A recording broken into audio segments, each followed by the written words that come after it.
Let's go to Poland now, where thousands of people have been taking part in an anti-government rally in Warsaw. They're protesting against a new law critics say could be used to target opposition politicians in an election year.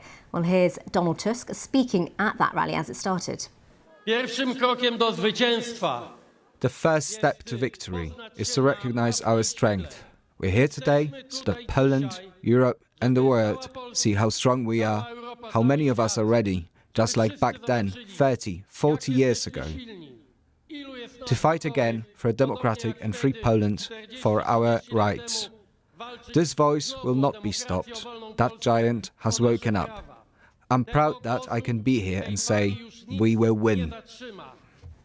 So that was the Polish politician Donald Tusk there. Our Europe regional editor Danny Eberhard joins us now from our newsroom. Thanks for joining us. In terms of this new law, what does it actually mean? Can you explain to us what this will mean for future elections and opposition leaders? Well, all this, Vishala, needs to be set against the context that obviously we're in an election campaign now. There's going to be an election in October or November of this year. And you heard there Donald Tusk trying to galvanise supporters.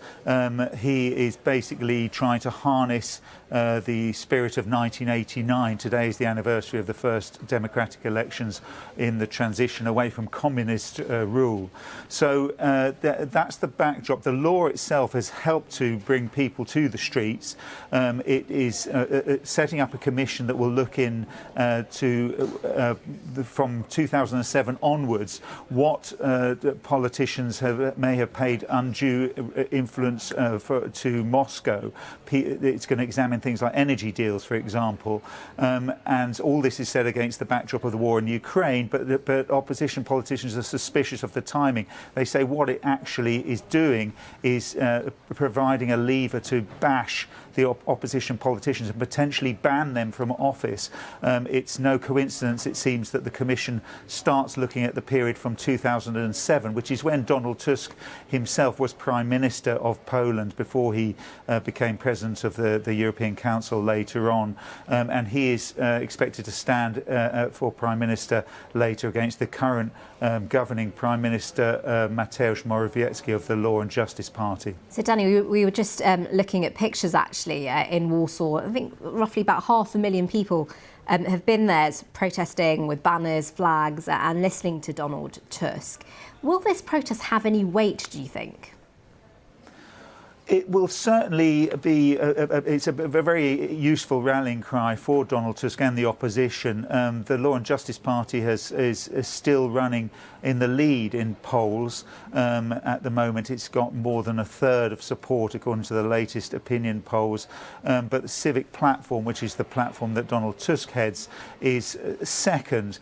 The thinking from the opposition side is that the governing party is worried that it will not be able to secure a majority at these elections, and that's why it's looking for ways of targeting opposition politicians. Now, the President of Poland has, despite the fact that he signed this commission into law, has now proposed amending the law, and he says that, for example, MPs wouldn't sit on the commission, as is currently the case, and that the facility that the Commission has currently to effectively ban politicians from office would be removed. But the opposition says that's not enough, because basically even if you have a commission that can tarnish the name of politicians with no access to proper judicial review before the elections, it will still have a very large electoral effect. OK, Danny, thank you very much for that update.